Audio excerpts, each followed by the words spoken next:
I did see in that article too, fellas, that they said that they're not going to let the development of this game just go out the window, that they're going to be working on it for years, whether it's bug fixes, new updates, and seasonal stuff like that. So, pretty happy with that.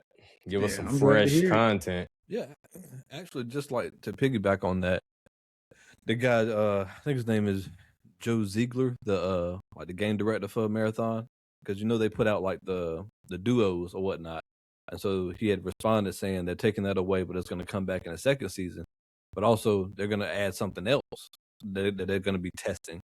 So I'm interested to see like what they're trying to test to make more people actually want to play the game.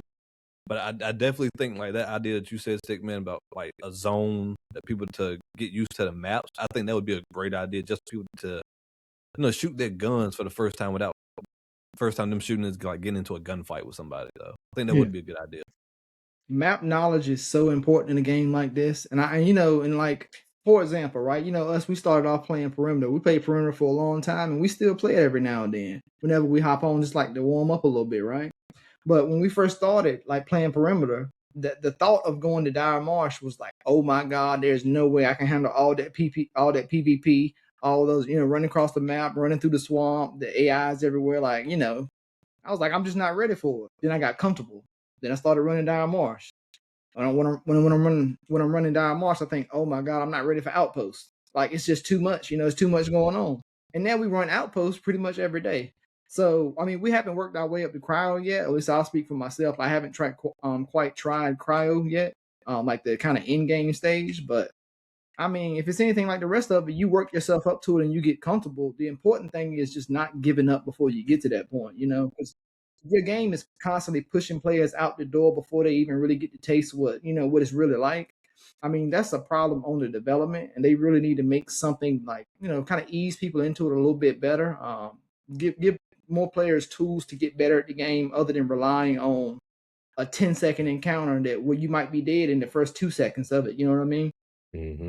Like it's putting a lot of pressure on players, and people these days don't got time for that. I'm getting off work after a long day at work, and now I'm pretty, I'm decent at the game now. But in the beginning, it was just like throwing your head against the wall, just beating against the wall repeatedly until you finally got through. And most people after that first tap or two, they're like, "All right, man, hey, I'm done.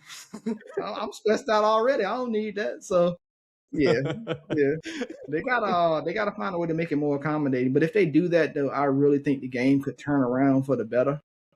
And like I said, I'm still down for, if anybody's listening, man, that DLC where you show me the backstories of each character.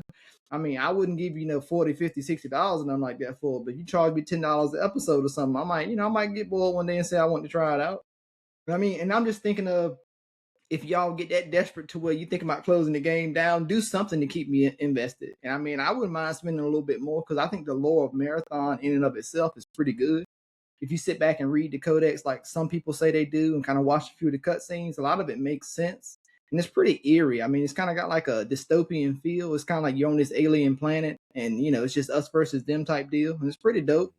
But yeah, man, I hope they keep it going. I'm glad to hear that they'll be supporting at least for a few more years. I think that's what one of the notes from the developer said that Rick was mentioning. So, I mean, I'm happy with it, man.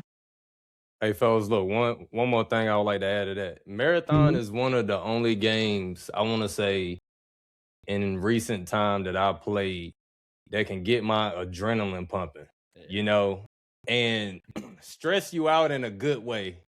You know what I mean? Like, so, you get in there, you like, oh, shoot, like I got to extract, but then there's just so much going on. The only other game that used to do that for me was Destiny 2 and trying to get to the lighthouse. Let's say you on that last win. Oh, yeah. And it's always tougher. So it gets that adrenaline going. Each time I play Marathon, load in, it gets my adrenaline going. Because you have to be on your P's and Q's and pay attention to detail. And just like Sean was saying too, that I don't know how many times I done ran in a building and actually ran in a circle because I got lost in there. And now I'm just chasing loot that's already been looted. So I done wasted a couple of minutes. That'll give another team time to run me down. You know what I'm saying? Yeah. Hunt You make a me real like an good animal. point.